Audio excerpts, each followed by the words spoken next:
السلام علیکم جی، کیا حال چال ہیں آپ سب لوگوں کے؟ میں امید کرتی ہوں آپ سب بالکل ٹھیک ہوں گے اور بہت ایکسائٹیڈ ہوں گے کیونکہ ناول عزم بائی عبدالاحد کا آج لاسٹ چیپٹر ہم نے سٹارٹ کرنا ہے، چیپٹر نمبر 12۔ زندگی عجیب بے تکی کہانی ہے، اتنی جھولدار اور اتنی عجیب کہ سنانے بیٹھوں تو ہانپ جاؤں، سننے والا یقین ہی نہ کرے۔ اس کہانی کے آخر میں سب ہنسی خوشی نہیں رہتے، ہنستے بھی ہیں، روتے بھی ہیں، کامیاب بھی ہوتے ہیں، ناکامی بھی دیکھتے ہیں۔ اللہ تمہارے دشمنوں کو خوب جانتا ہے اور تمہاری حمایت و مددگاری کے لیے اللہ ہی کافی ہے۔ گولیوں کی دل خراش آوازیں تھم گئی تھیں، لیکن وہ آوازیں ان تینوں کو زیر اثر لی ہوئی تھیں۔ ملاقاتی کمرے میں دل کو چیر دینے والی خاموشی حائل تھی، جہاں لیڈی اقتدار بھرپور مسکرا کے اپنی جیت کا جشن بنا رہی تھی۔ جہاں نیلوفر اپنے چہرے پہ بے یقینی اور وحشت لیے لیڈی اقتدار کو دیکھ رہی تھی، وہاں فیروز کسی دوسری دنیا میں کھویا ہوا سا لگتا تھا۔ اس کے سر پہ جیسے ہتھوڑے برسنے لگے تھے، اسے یوں لگ رہا تھا جیسے وہ چکرا کے وہیں گر جائے گا۔ اس کی آنکھوں نے بے یقینی اور اداسی کے رنگ اوڑے ہوئے تھے، اسے اپنا آپ دھوکا کھایا ہوا محسوس ہوا۔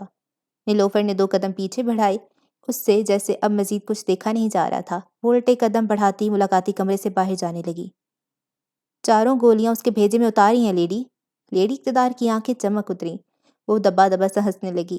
یہ دبی دبی سی ہنسی پرجوش ہنسی میں تبدیل ہو گئی۔ وہ اونچے اونچے کہہ کے بلند کر کے اپنی فتح کا جشن منانے لگی۔ اسے پرواہ نہیں تھی جو کہ دم سادے اسے ہی دیکھ رہا تھا۔ اس نے لڑکھڑاتے 2 قدم پیچھے بڑھائے۔ دل کے گرد تناؤ سا بڑھنے لگا تھا، آنکھیں نم ہونے لگی تھیں۔ وہ اسی وقت زمین کی تہوں میں گڑ جانا چاہتا تھا۔ وہ یہ روگ کبھی بھی برداشت نہیں کر سکتا تھا۔ لیڈی اقتدار جبڑے پھاڑ کے اس طرح سے ہنستے گئی، اس کا سب سے بڑا دشمن ختم۔ وہ اسی وقت مر گیا ہے، اس کی لاش اب لاچاروں مددگار یہاں پڑی ہوئی ہے۔ یہ الفاظ فیروز کے وجود پہ کانٹوں کی طرح چبھتے تھے، اس کا وجود تھرتھرانے لگا تھا، سانسیں بے ترتیب ہونے لگیں۔ آخر وہی ہوا جس کا اسے خوف تھا، اس کا بھائی مار دیا گیا، درے اکیلی رہ گئی، اس کا خاندان کرچی کرچی ہو گیا تھا۔ یہ آپ نے کیا کر دیا لیڈی، آپ یہ کیسے کر سکتی ہیں؟ آنسو اس کی گالوں سے ہوتے ہوتے تر تر ٹپکے جا رہے تھے۔ وہ زیادہ رونے والا انسان نہیں تھا، وہ پتھر دل اور شفاق انسان تھا جس میں ہمدردی کا نام و نشان نہ تھا، لیکن آج اس کے سارے جرم جیسے اس کے اوپر لوٹ کے آ رہے تھے۔ وہ بھی دوسروں کو اپنوں سے محروم کرتا تھا، آج اس کا کوئی اپنا اس کی مالکن نے اسے چھین لیا۔ وہ مالکن جس کے لیے اس نے ان گنت قربانیاں دی، وہ مالکن جس کی وفاداری میں اس نے اپنی زندگی کے 10 سال گزارے۔ ہر قربانی رائے گاں جا چکی تھی، ہر وفا بے معنی ہو چکی تھی۔ لیڈی اقتدار کی ہنسی قابو میں آئی، چہرے پہ مسکراہٹ لیے اس نے فیروز کے اوپر نظر ڈالی۔ اگر تم چاہو تو چلے جانا، مگر یاد رکھنا موت کے علاوہ کوئی چیز اب تمہیں اس کاروبار سے جدا نہیں کر سکتی۔ لیڈی اقتدار سخت نگاہیں فیروز پہ گاڑے دھمکی دینے والے انداز میں بولی۔ وہ فیروز کی ہر کیفیت سے بے حساس تھی، اسے اب اس سب سے کوئی فرق نہیں پڑتا تھا۔ فیروز اب بھی سکتے میں تھا، آنکھوں کے سامنے دھند سی چھائی ہوئی تھی۔ آپ نے یہ کیسے کر دیا لیڈی؟ میں نے آپ کی وجہ سے ان دونوں کو چھوڑا تھا، آپ کو میرا خیال کیوں نہیں آیا؟ کیا میں نے قربانی اس لیے دی تھی؟ فیروز کی آواز میں غصہ تھا، اس کا سر بھاری ہو رہا تھا، اس دھچکے سے وہ جلد نکلنے والا نہ تھا، شاید وہ نکلنے والا ہی نہ تھا۔ کچھ زخم مہلک ہوتے ہیں، یہ زخم بھی کچھ ایسا ہی تھا۔ قربانی؟ تو چلو ایک قربانی اور صحیح۔ لیڈی اقتدار نے بے نیازی سے شانیں اچکائیں اور زیر لب ہنس دی۔ نہ بھولو دورانی، تم نے انہیں میری وجہ سے کبھی نہیں چھوڑا تھا، تم نے ان سب کو اپنے لیے چھوڑا تھا، تم ان سب کے ساتھ خود رہنا نہیں چاہتے تھے۔ تم نہ بھولو کہ کس طرح سے تمہیں ان کے درمیان گھٹن محسوس ہوتی تھی۔ وہ ٹھہرے سفید پوش انسان اور تم ایک کالے وجود والے مجرم۔ تمہیں ڈر تھا کہ وہ تمہاری اصلیت جان جائیں گے اور تم سے نفرت کریں گے، تمہارے وجود سے بھی گھن کھائیں گے۔ تم نے یہ سب اپنے لیے چنا تھا، اپنی مرضی سے چنا تھا، مجھے کوئی الزام نہ دو۔ وہ قطع رحمی اور بے دردی سے بولے جا رہی تھی، اس کو اپنے کیے پہ ذرا برابر بھی شرمندگی نہ تھی۔ وہ کھوکھلی ہو گئی تھی، حد سے زیادہ طاقت انسان کو کھوکھلا ہی کر دیتی ہے۔ آپ کے منہ سے یہ باتیں سننے کا میں سوچ بھی نہیں سکتا تھا، یہ آپ نے کیا کر دیا؟ وہ بہت کچھ کہنا چاہتا تھا، لیکن وہ کیا کہتا؟ وہ جو اس کے سامنے بیٹھی تھی وہ برائی کی ملکہ تھی، برائی کی وہ شفاق ملکہ جس کی طاقت لازوال تھی۔ وہ مجبور تھا، اس نے اپنے ہاتھ مٹھی میں بھینچے، شکوہ کو نظر لیڈی اقتدار پہ ڈالتے وہ مڑ کے جانے لگا۔ جاتی ہوئی اس نے اپنے ہاتھ کی پشت سے آنکھوں سے بہتے آنسو بھی پونچھے۔ لیڈی اقتدار کی مسکراہٹ ایک لمحے کے لیے فنا ہوئی، وہ جان گئی تھی وہ اکیلی رہ گئی تھی۔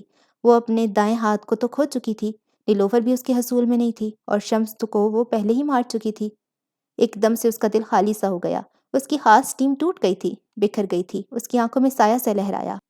اس نے اپنے سر کو جھٹکا جیسے اپنے خیالات جھڑک رہی ہو۔ یہ لوگ چلے گئے تو کیا ہوا؟ کوئی اور ان کی جگہ لے لے گا۔ اس نے سوچا کم سے کم اس کا کاروبار تو محفوظ تھا، اس کے لیے یہی کافی تھا۔ کم سے کم وہ جیت گئی تھی، اب وہ کسی کمزوری میں پابند تو نہیں تھی نا، اس کے لیے یہی بہت تھا۔ وہ کھڑی ہوئی، سینہ پہلے سے بھی زیادہ تن گیا۔ وہ اپنے سب سے بڑے دشمن کو مات دے چکی تھی، اس کا اکڑ دکھانا بنتا بھی تھا۔ چہرے پہ تکبر آمیز تاثر اس سے پہلے کبھی اتنا تکبر سے آمیز نہ تھا۔ چال ایسی شاہانہ تھی جیسے پہلے کبھی نہیں تھی۔ آج جشن کا دن تھا، آج تو اسے اپنی فتح کا جشن منانا تھا۔ اس کا کاروبار ہمیشہ ہمیشہ کے لیے محفوظ ہو گیا تھا، وہ اب کبھی کسی دشمن کو اپنی کمزوری بننے نہیں دے گی، وہ فیصلہ کر چکی تھی۔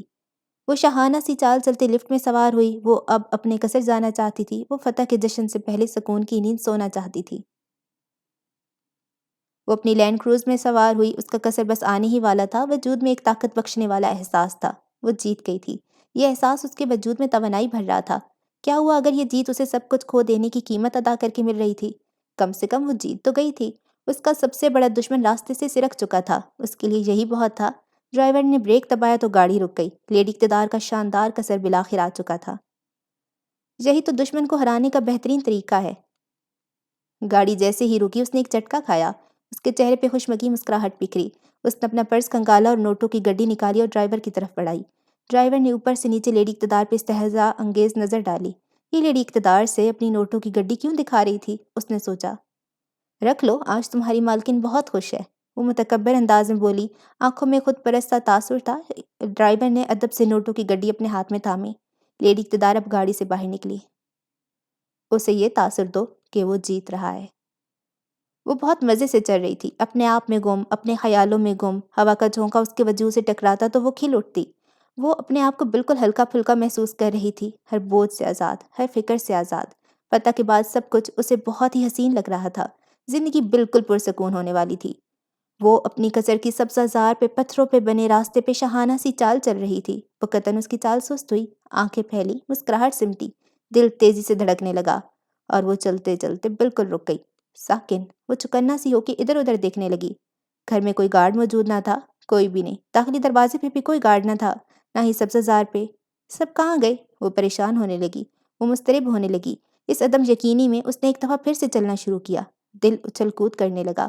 چال اب بھی سست تھی اور چہرے پہ بے چینی تھی۔ دل و دماغ خطرے کی گھنٹی مسلسل بجا رہا تھا۔ وہ اپنے قصر کی پرتعش عمارت میں داخل ہوئی، اور پھر پوری کی پوری بساط ہی الٹ دو۔ اس نے داخلی ہال کراس کیا۔ وہ بہت محتاط سے انداز میں چل رہی تھی، دل کو دھڑکا لگا ہوا تھا، دل بے چین سا تھا۔ وہ اب مین ہال میں داخل ہوئی۔ وہ لاؤنج کی جانب قدم بڑھانے لگی۔ چلتے چلتے اس کے قدم سست ہوتے گئے۔ کچھ تھا دل میں، جیسے وہ جانتی ہو کہ کچھ گڑبڑ ہونے والی ہے۔ دل بے قابو سا ہونے لگا تھا۔ وہ لاؤنج میں داخل ہوئی۔ جو منظر اس کے سامنے تھا اس کی وہ دور دور تک منتظر نہ تھی۔ آج سے پہلے اسے اتنا زوردار جھٹکا کبھی نہیں لگا تھا۔ وہ منظر دیکھ کے اس کی آنکھیں پھیلنے لگیں، چہرے پہ حیرانگی چھا گئی تھی۔ وہ گہری گہری سانسیں لینے لگی۔ اسے اپنے آپ پہ یقین نہیں آ رہا تھا، اپنی آنکھوں پہ یقین نہیں آ رہا تھا۔ یہ سب کیسے ہو سکتا تھا؟ ناممکن۔ وہ سب لاؤنج کے صوفوں کے پاس جمع تھے۔ شمائلہ مہر کے ساتھ لمبے سے صوفے پہ براجمان تھیں، چہرے پہ خوشگوار سی مسکراہٹ تھی۔ وہ بھی یقیناً اپنی بیٹی سے مل کے بہت خوش تھیں۔ حسام، ادریس، شکیل اور باقی سارے حرر والے صوفوں کے پیچھے کھڑے تھے۔ مناج ان سب کے آگے کھڑی لیڈی اقتدار کی آنکھوں میں ہی گھور رہی تھی۔ احمد مناج کے برابر کھڑے، کوٹ کی جیب میں ہاتھ ڈالے، چہرے پہ شاطر مسکراہٹ سجائے، تپانے والی نظریں لیے لیڈی اقتدار کو ہی گھور رہا تھا۔ وہاں نیلوفر بھی تھی جو کہ صوفے پہ بیٹھی تھی۔ انسپکٹر یونس بھی کونے میں کھڑا تھا، وہ بھی اس منظر سے محظوظ ہونے لگا تھا۔ در فشاں بھی مہر کے برابر ہی بیٹھی ہوئی تھی۔ وہ سب وہاں جمع تھے، اقتدار کا زوال اپنی آنکھوں سے دیکھنے۔ اقتدار یقینی نہیں ہے، زوال یقینی ہے۔ ہر ابھرتی شے ایک نہ ایک دن ضرور ڈھلتی ہے، موت سے، حالات سے، جیسے بھی، لیکن ڈھلتی ضرور ہے۔ جو اس حقیقت کو بھلا دیتے ہیں کہ وہ اپنے زوال پہ اسی طرح سے ششت رہ جاتے ہیں۔ کیا ہوا لویزا؟ مناج ہاتھ باندھے تمسکرانہ انداز میں بولی۔ لیڈی اقتدار اب بھی دم بخود سی ان سب کو دیکھتی رہ گئی۔ اس نے تو احمد کو مار دیا تھا، پھر؟ اس کے لیے یہ پہیلی سمجھ سے باہر تھی۔ لویزا، ملو مجھ سے۔ مناج نے 2 قدم آگے بڑھائے۔ لیڈی اقتدار پہ تپانے والی نگاہیں مرکوز کیں۔ تم نے دی بوائے ہو لیوڈ کے بارے میں تو سنا ہی ہوگا۔ ملو مجھ سے۔ میں ہوں، مناج نے زور دیتے ہوئے کہا۔ دی گرل ہو لیوڈ، وہ چبا چبا کے بولی۔ لیڈی اقتدار کے سر پہ جیسے ہتھوڑا آ کے برس گیا۔ وہ لڑکی کون تھی؟ اسے اب بھی ٹھیک سے نہ یاد آیا۔ میں جانتی ہوں تم مجھے نہیں پہچانتی، نہ ہی تمہیں یاد ہوں میں، لیکن اگر میں تمہیں یاد رہتی تو شاید تمہیں یہ دن نہ دیکھنا پڑتا، شاید اب بھی تم اپنا تخت سنبھال رہی ہوتی، اپنی برائی کا وہ کالا کلوٹا تخت۔ الفاظ تھے کہ لیڈی اقتدار کے دل پہ پتھروں کی طرح برس رہے تھے۔ اس کی سانسیں اب بھی بے ترتیب تھیں، دل اب بھی کسی باریک پتے کی طرح تھر تھرا رہا تھا۔ اس کی آنکھوں میں خوف پھیلنے لگا۔ اس لمحے اسے اس لڑکی سے شدت سے خوف محسوس ہو رہا تھا۔ یاد کرو فرزانہ کو، جو تمہارے اس بگڑے ہوئے بھائی کی بیوی تھی۔ میں اسی کی بیٹی ہوں۔ میں مناج ہوں، فرزانہ کی بیٹی، جو کہ تمہارے گھر میں 3 سال تک تڑپی تھی۔ میں مناج ہوں، وہ 14 سالہ لڑکی جس کی مجبوریوں کا فائدہ اٹھاتے تم نے اس کی کڈنی چھین لی تھی۔ میں ہوں وہ لڑکی جس کی ماں نے تمہارے اکلوتے بھائی کو مار دیا تھا اور تمہارے ظلم سے مجھے بچانے کے لیے اپنی جان بھی قربان کر دی۔ میں ہوں وہ لڑکی اور میں واپس آ گئی ہوں۔ اس کے انداز میں سے پرتپش سے آمزی نادیدے شعلے برس رہے تھے۔ وہ شعلہ لیڈی اقتدار کے جسم کی درجہ حرارت بڑھانے لگا۔ اس کا ماتھا پسینے سے تر ہو گیا۔ لیڈی اقتدار نے 2 قدم پیچھے بڑھائے۔ اسے سب یاد تھا، سب کچھ۔ مجرم اپنا کوئی جرم نہیں بھولتا، وہ بھی نہیں بھولی تھی۔ مناج جب 2 قدم پیچھے گئی، اس کے بولنے کا وقت ختم ہوا تھا، اب باری احمد کی تھی۔ مجھے کسی تعارف کی ضرورت نہیں ملکہ عالیہ، احمد نے آنکھوں میں معصومیت لیے اپنے لب دبائے۔ بلکہ مجھے کہنا چاہیے ملکہ خاک، وہ تپانے والے انداز میں بولا۔ لیڈی اقتدار کے دل پہ ضرب سا لگا۔ وہ اس کھیل کو اب تک نہیں سلجھا سکی تھی۔ آخر اسے کہاں غلطی ہوئی تھی، اسے اب تک سمجھ نہیں آ رہا تھا۔ تم اب خاک ہو، خاک کی طرح دھتکاری ہوئی، خاک جو کہ سب کے پیروں کی زینت بنتی ہے۔ تم اب صرف وہی ہو۔ تمہارا اقتدار ختم ہو گیا ہے لویزا، یہی حقیقت ہے، وہ شعلہ باز انداز میں بولا۔ لیڈی اقتدار کی آنکھیں نم سی ہونے لگیں۔ وہ کیسے ٹوٹ سکتی تھی؟ سالوں کی امپائر یہ 2 ٹکے کے نوجوان کیسے گرا سکتے تھے؟ اسے سمجھ نہیں آ رہا تھا۔ اس کے لیے اب بھی یہ سب غیر یقینی تھا۔ کاش کہ بس یہ ایک خوفناک خواب ہو، اس کی آنکھ کھلے اور وہ اپنی جیت کا جشن منا رہی ہو۔ کاش۔ ٹی وی چلاؤ، احمد بولا۔ دورفشاں نے حکم کی تکمیل کرتے ہوئے ٹی وی چلایا۔ لیڈی اقتدار نے اپنی نظر ٹی وی کی طرف مرکوز کی۔ اصل دھچکا تو اسے اب لگنا تھا۔ لیڈی اقتدار، جو کہ پاکستان کی مشہور و معروف ڈاکٹر ہیں، فیلینتھروپسٹ اور ہیومینٹیرین ہیں، ان کی ایک ویڈیو سامنے آئی ہے۔ ویڈیو کے ذرائع خفیہ ہیں، آپ سب خود ہی اس ویڈیو کو ملاحظہ فرمائیے۔ لیڈی اقتدار کے کندھے شل ہوئے۔ یہ وہ ویڈیو نہیں ہو سکتی تھی۔ وہ بے اختیار گردن نفی میں ہلانے لگی۔ شوق نے اسے گھیر لیا تھا۔ ٹی وی پہ اب وہی ویڈیو چل رہی تھی، لیڈی اقتدار کے ہسپتال والی ویڈیو، امارا کے قتل والی صفاق و بے درد ویڈیو۔ سب لیڈی اقتدار کا اصل چہرہ اس ویڈیو میں دیکھ سکتے تھے۔ سارے راز فاش ہو گئے تھے۔ لیڈی اقتدار کے عزائم پر سے پردہ اٹھا دیا گیا تھا۔ ناظرین، ہم آپ کو بتاتے چلے کہ پولیس نے لیڈی اقتدار کے ہسپتال عافیت زندگی میں چھاپہ مارا ہے۔ سارے ورکرز پولیس کی گرفت میں ہیں، جلد ہی تفتیش شروع کی جائے گی۔ عافیت زندگی کے ہسپتال کے اوپر اللیگل آرگن ٹرانسپلانٹ کروانے کے الزامات بھی لگائے گئے ہیں۔ پولیس اس معاملے پہ مزید تفتیش کرے گی۔ فی الحال کے لیے پاکستان بھر میں جتنے بھی عافیت زندگی کے ہسپتال ہیں انہیں سیل کر دیا گیا ہے۔ لیڈی اقتدار کے ہاتھ کپ کپانے لگے۔ ناممکن، ناممکن، وہ گردن نفی میں ہلانے لگی۔ یہ کیسے ہو سکتا تھا؟ اس کا پورا جسم پسینے میں بھیگنے لگا تھا۔ زوال مبارک ہو لویزا، احمد بولا۔ لیڈی اقتدار نے کپ کپاتے ہاتھوں سے اپنے پرس میں ہاتھ ڈال کے اپنا موبائل نکالا۔ وہ کسی کو کال ملانے لگی تھی۔ کچھ دیر بعد کال اٹھا لی گئی۔ لیڈی اقتدار کی رنگت بالکل سفید پڑ گئی، چہرے پہ پھیلی جھریوں میں اضافہ ہو گیا تھا۔ یہ کیا ہے؟ تمہاری چینلز پہ یہ ویڈیو کیسے چل سکتی ہے؟ وہ جنونی کیفیت میں چلائی تھی۔ اس کی آنکھیں سرخ ہونے لگیں، وجود میں غصہ، خوف اور وحشت بھر گئی تھی۔ معذرت لیڈی، اوپر کی طرف سے آرڈر تھا۔ فون کے اس پار صاف کوئی میں جواب موصول ہوا۔ لیڈی اقتدار کے چہرے پہ بے یقینی پھیلی، چہرے پہ چھائے غصیلے تاثر نے اپنی شدت اختیار کی۔ یہ اوپر کی اتھارٹیز میرے ٹکڑوں پہ پلتی ہیں۔ وہ انگلی اٹھا کے دھاڑی تھی۔ بے بسی بھرے غصے کے باعث اس کے وجود باقاعدگی سے کپ کپا رہا تھا۔ میں تم سب کو دیکھ لوں گی، تم سب کو برباد کر دوں گی، وہ چلا چلا کے بولی، اور پھر اس نے کال کاٹ دی۔ وہ اب کسی اور کو کال ملانے لگی تھی۔ اس نے فون کان سے لگایا، کچھ ہی دیر میں کال اٹھا لی گئی۔ یہ کیا ہے؟ اس سب کو رکواؤ ابھی، نہ بھولو تم نے مجھ سے کتنی فیورز نکالی ہیں۔ میرے ہسپتال کو سیل نہیں ہونا چاہیے، بات ختم، وہ حکم جاری کرنے والے انداز میں بولی تھی۔ لاؤنج میں موجود ہر فرد کسی تماشائی کی طرح لیڈی اقتدار کا بگڑتا حال دیکھ رہا تھا۔ تم اتنا کچا کام کرنے سے پہلے سوچنا چاہیے تھا۔ یہ ویڈیو سامنے آنے کے بعد مجھے تم سے کوئی سروکار نہیں۔ میں اتنی ان پروفیشنل عورت کے ساتھ قطعی کام نہیں کر سکتا۔ آئندہ مجھ سے رابطہ قائم کرنے کی کوشش بھی نہ کرنا۔ لیڈی اقتدار کو جیسے اپنے کانوں پہ یقین نہیں آیا۔ جن لوگوں کے ساتھ وہ کام کرتی تھی وہی اسے یوں رسوا کر رہے تھے، وہی اسے اس مصیبت سے بچانا نہیں چاہ رہے تھے۔ سب اس کی پیٹھ پہ چھرا کھونپ چکے تھے، ٹھیک اسی طرح جس طرح اس نے اپنے خاص بندوں کی پیٹھ میں چھرا کھونپا تھا۔ اسے اپنا ہر جرم یاد تھا۔ مجرم اپنا جرم کبھی نہیں بھولتا۔ اس نے اب ہاری ہوئی نظر اس ہجوم پہ ڈالی جو کہ یہ سب دیکھ کے کہکے بلند کرنے لگے تھے۔ لیڈی اقتدار کا یہ حال دیکھنے لائق تھا، جو کسی ملکہ کی طرح چلتی تھی، جس میں کسی ملکہ جیسا تکبر تھا۔ وہ آج خاک کی مانے دھتکاری ہوئی تھی۔ وہ راکھ کی طرح بے معنی ہو گئی تھی۔ ایک جھٹکے میں اس کا سارا تکبر چکنا چور ہو گیا تھا۔ سب ختم ہو گیا تھا، اس کا اقتدار ختم ہو گیا تھا۔ کیسے؟ وہ پہلی مرتبہ اس ہجوم سے مخاطب ہوئی۔ وہ جیسے جاننا چاہتی تھی کہ اس سے کیا غلطی ہوئی، وہ ایسے کیسے مار کھا گئی۔ اسے کچھ بھی سمجھ نہیں آ رہا تھا۔ احمد نے 2 قدم آگے بڑھائے، ہاتھ باندھ کے اس نے اپنی بات کا آغاز کیا۔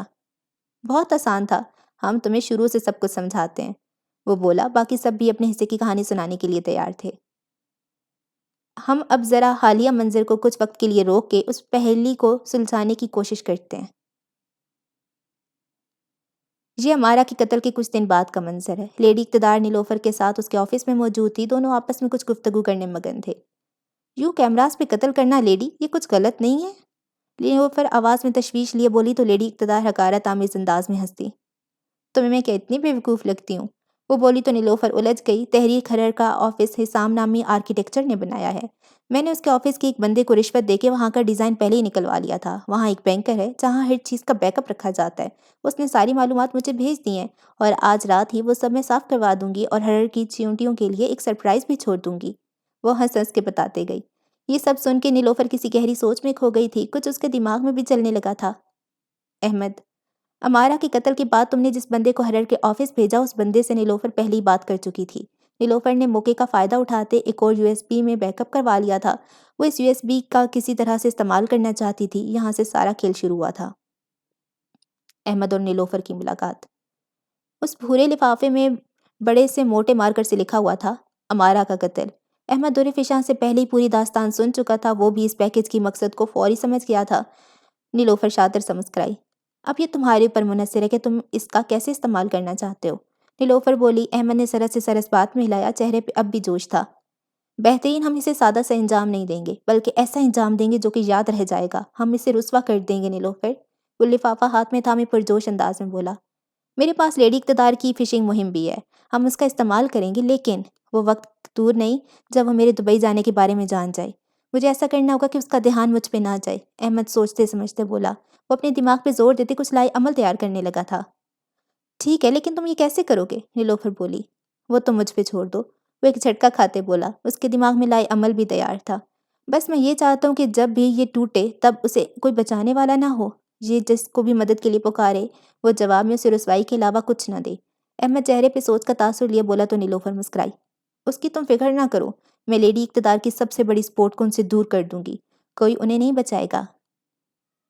احمد، وہ ویڈیو میرے پاس تھی، لیکن میں نہیں چاہتا تھا کہ تم منی لانڈرنگ والا معاملہ سمجھ جاؤ اور اپنا پیسہ کہیں اور منتقل کر لو۔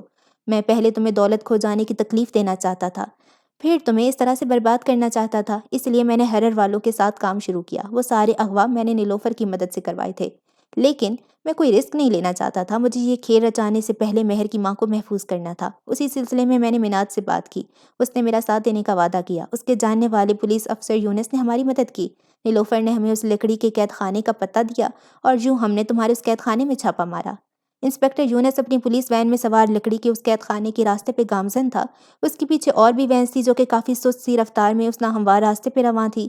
اسے جوں ہی کسی کی کال آئی، اس نے تھکی ہوئی سانس خارج کرتے وہ کال اٹھائی۔ جی سر، وہ بہت اونچا خوشگوار سے انداز میں بولا۔ تم میرے بغیر کیا کیا گل کھلانے لگے ہو یونس، یہ سب کیا ہے یونس؟ ابھی اسی وقت واپس آؤ، تم وہاں نہیں جاؤ گے۔ اور یہ فشنگ مہم والا کیا نیا ڈرامہ ہے؟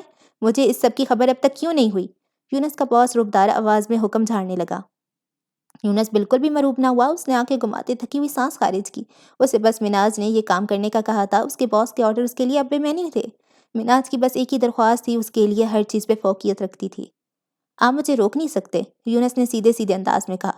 اگر تمہیں وہاں پہنچے تو میں تمہیں فارغ کر دینا ہے۔ آپ ایسا بھی نہیں کریں گے، نہ ہی آپ اپنے مالکوں کو بتائیں گے۔ میرے کچھ بگڑے ہوئے افسرز اس قید خانے تک پہنچنے ہی والے ہیں۔ یونس کے کہتے ہی اس کا باس بالکل خاموش ہو گیا تھا۔ کیا بکواس کرے ہو، کون سے مالک؟ وہ بکھلا کے بولا۔ سر اب ایسے بات نہ کریں جیسے آپ جانتے نہیں ہیں یا میں نہیں جانتا۔ آپ جانتے ہیں وہاں کیا ہو رہا ہے اور آپ اپنے مالکوں کو نہیں بتائیں گے کہ میں وہاں جا رہا ہوں۔ ویسے بھی میں بس وہاں پہنچنے ہی والا ہوں۔ ان کو بتانے کی بجائے اور مجھے نکالنے کی بجائے آپ ان سب کا کریڈٹ اپنے سر لیں، کیونکہ میں پکا انتظام کر کے آیا ہوں۔ یہ سارے لوگ بہت جلدی منظر عام پہ آنے والے ہیں سر، ان سے جتنا جلدی ہو سکے قطع تعلق ہو جائیں۔ جب یہ سارے لوگ اپنے انجام کو پہنچ جائیں تو اپنا سینہ تان کے کہیے گا۔ یونس نے اپنا گلا کھڑکھڑایا۔ میرے اوپر بہت دباؤ تھا، لیکن میں نے اپنے نوجوانوں کو حکم دیا کہ چاہے جو بھی ہو جائے ہم حق اور انصاف کے ان کارندوں کا ساتھ دیں گے۔ اس نے اپنے باس کی آواز کی نقل اتارنے کی کوشش کرتے کہا، سب آپ کی واہ واہ کریں گے، آپ کو پروموشن مل جائے گی، زیادہ بڑی گاڑی، زیادہ بڑا گھر، زیادہ واہ واہ، زیادہ شہرت، زندگی بھر کے لیے یہ کام آپ کا یاد رکھا جائے گا سر۔ اب سوچ لیجئے، کیا واقعی مجھے نکال کے آپ اپنے اس کام کو ڈسکریڈٹ کریں گے؟ یونس کی آنکھوں میں نے خیز سا تاثر ابھرا۔ وہ جانتا تھا کہ کام بن چکا تھا۔ ٹھیک ہے، جو کرنا چاہتے ہو کر لو۔ یونس کے چہرے پہ فاتحانہ مسکراہٹ بکھری۔ اس نے کال کاٹ کے موبائل سائڈ پہ رکھا۔ وہ کھڑکی سے باہر چہرہ ٹکائے آنکھوں میں خواب والا تاثر لیے باہر دیکھنے لگا۔ اس سب کے بعد تو اس کی بھی واہ واہ ہونی تھی۔ مس مناج کے ہاتھوں وہ سوچ سوچ کے خوش ہوئے جا رہا تھا۔ یونس: وہاں پہ ہم نے ایک ریڈ کی، لیکن اس ریڈ کو بالکل خفیہ رکھا۔ تمہارے سارے بندوں کو چھترول لگائیں۔ ہمارے سارے سپاہی پچھلے ہفتے سے ہی ان کے ساتھ اس قید خانے میں پہرا دے رہے ہیں۔ ان کے سارے موبائل ضبط کر لیے تھے۔ جب بھی تمہارے لوگ خبر لینے کے لیے کال کرتے، ہم ان کے سر پہ بندوقیں تان کے بات کروایا کرتے۔ یوں ہم نے سب کچھ تم سے چھپائے رکھا۔ یہ وہی رات تھی جب حسام اغوا ہوا تھا۔ اسے مناج کی کال آئی تو اس نے ترنت ہی وہ کال اٹھائی۔ حسام: مجھے پہلے بتا دینا چاہیے تھا، لیکن رازداری بھی ضروری تھی۔ مناج سرگوشی والے انداز میں بولی تو حسام بری طرح سے الجھ گیا۔ اس کے قدم سست ہوئے۔ کیا مطلب؟ وہ الجھ کے بولا۔ یہ سارے اغوا یہ میری اجازت سے ہو رہے ہیں۔ حسام کے قدم زنجیر ہوئے۔ اس کا سر اچانک سے گھومنے لگا تھا۔ اسے لگا اس کے ساتھ کوئی مذاق ہو رہا ہے۔ ٹھیک اسی وقت اس کے اوپر پیچھے سے وار ہوا۔ مناج: ہم نے ہیرر کے سارے اسٹاف کو بھی لکڑی کے اس قید خانے میں رکھا۔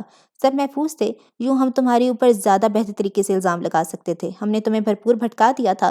تم ہم سے لڑنے میں اپنا وقت ضائع کرنے لگی۔ ہمیں رسوا کرنے میں تم نے اپنی توانائی خرچ کی اور تمہارا دھیان فشنگ مہم کی طرف گیا ہی نہیں۔ تم نے احمد کے اوپر توجہ دینا چھوڑ دی، اور یہی تمہاری سب سے بڑی غلطی تھی۔ تب تک ہم نے دبئی پولیس سے بات کر لی تھی۔ ان لوگوں نے کچھ وقت تیاریاں کرنے میں لگایا اور پھر وہ بینک سیل ہو گیا۔ تم سمجھتی رہی کہ ہم بے وقوف تھے۔ ہم بے وقوف نہیں تھے، بلکہ تم بے وقوف تھی۔ ہم تو بس تمہارے زوال سے پہلے تمہیں جیت کا تاثر دینا چاہتے تھے۔ لیڈی اور احمد اقتدار کی ملاقات کے بعد لیڈی اقتدار نے نیلوفر کو کال کی، جو کہ اپنے آفس میں بیٹھی تھی۔ نیلوفر نے فوراً ہی وہ کال اٹھا لی۔ احمد کے قتل کی تیاری کرو، کل وہ کام ختم ہو جانا چاہیے۔ کپ کپاتی غصے سے لبریز آواز نیلوفر کو سنائی دی۔ لیڈی اقتدار نے یہ کہتے ہی کال کاٹ دی۔ نیلوفر بالکل پرسکون تھی، چہرے پہ اطمینان سا تھا۔ وہ جانتی تھی آگے کیا کرنا ہے۔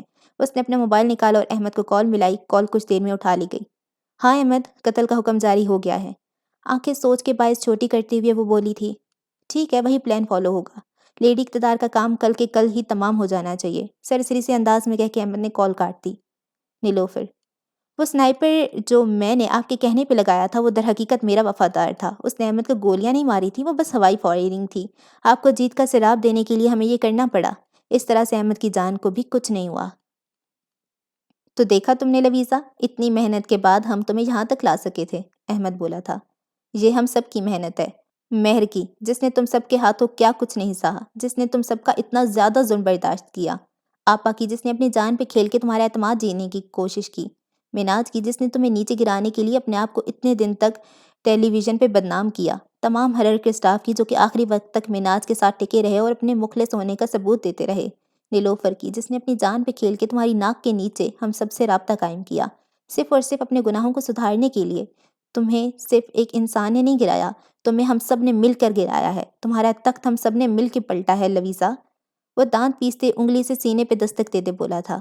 لیڈی اقتدار سب کچھ سن چکی تھی۔ اس کا دماغ بالکل سن ہو گیا تھا، وجود جیسے شل ہو گیا تھا۔ سب کچھ اس کی ناک کے نیچے ہوتا گیا اور اسے پتہ تک نہ چلا۔ اس کا سر بری طرح سے چکرانے لگا تھا۔ نہیں، وہ گردن نفی میں ہلاتے بولی، اسے جیسے اپنے اقتدار کے ٹوٹ جانے پہ یقین ہی آ رہا تھا۔ یہ نہیں ہو سکتا، وہ بولی۔ اس کا زوال، یہ کیسے ہو سکتا ہے؟ غیر یقینی، ناممکن۔ وہ سر نفی میں ہلانے لگی۔ آنکھوں میں پھیلا خوف اپنی شدت اختیار کر چکا تھا۔ اس کے چہرے پہ دہشت سی تھی۔ وہ اپنے سامنے موجود اس ہجوم سے دہشت زدہ ہو رہی تھی۔ ٹھیک اسی وقت پیچھے سے پولیس کی وردی میں ملبوس عورتیں اور مرد آئے۔ لیڈی اقتدار حواس باختہ ہو کے پیچھے مڑی۔ وہ چہرے بے یقینی لیے ان سب کو دیکھنے لگی۔ لویزا، مراد ابراہیم، ہم آپ کا اریسٹ وارنٹ ساتھ لائے ہیں، آپ کو ہمارے ساتھ چلنا ہوگا۔ مرد پولیس افسر مؤدب سے انداز میں بولا۔ لیڈی اقتدار جنگلیوں کی طرح سے گردن نفی میں ہلانے لگی۔ وہ پھٹی پھٹی آنکھوں سے ان سب پولیس افسر کو دیکھنے لگی۔ نہیں، تم لوگوں کی اتنی اوقات نہیں کہ مجھے گرفتار کرو، وہ چلائی تھی۔ آنکھوں میں خون اترنے لگا تھا۔ ہمارے پاس وارنٹ ہے میم، ہمیں زبردستی کرنے پہ مجبور نہ کریں، پولیس افسر پھر سے بولا۔ لیڈی اقتدار نے کھا جانے والی نظر اس پولیس آفیسر پہ ڈالی۔ تم سب کتے میرے ٹکڑوں پہ پلتے تھے، تم لوگوں کی اتنی مچال کیسے ہو گئی کہ مجھے گرفتار کر سکو؟ نمک حرامی تو تم سب کی فطرت میں تھی۔ وہ شانے اٹھا کے سینے پہ انگلی سے دستک دیتے بولی، آنکھوں میں تیش بھرا ہوا تھا۔ ہمیں مجبور نہ کریں میم، وہ پھر سے بولا۔ لیڈی اقتدار سن سی وہیں کھڑی رہی۔ وقت نے بھی کیسا پلٹا کھایا تھا، جو لوگ اس کے نیچے ہوا کرتے تھے، اس کے پائی پائی کے محتاج تھے، آج ہی وہ اسے آنکھیں دکھا رہے تھے۔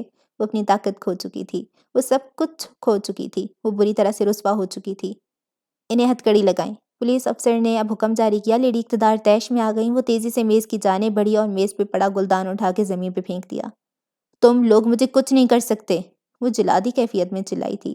سب لوگ 2 قدم پیچھے ہوئے۔ وہ جنون اور جلاد کی کیفیت میں خوفناک سی لگ رہی تھی۔ چہرے پہ سرخی، گردن اور ماتھے پہ بھڑکتی نسیں اسے مزید خوفناک بنا رہی تھیں۔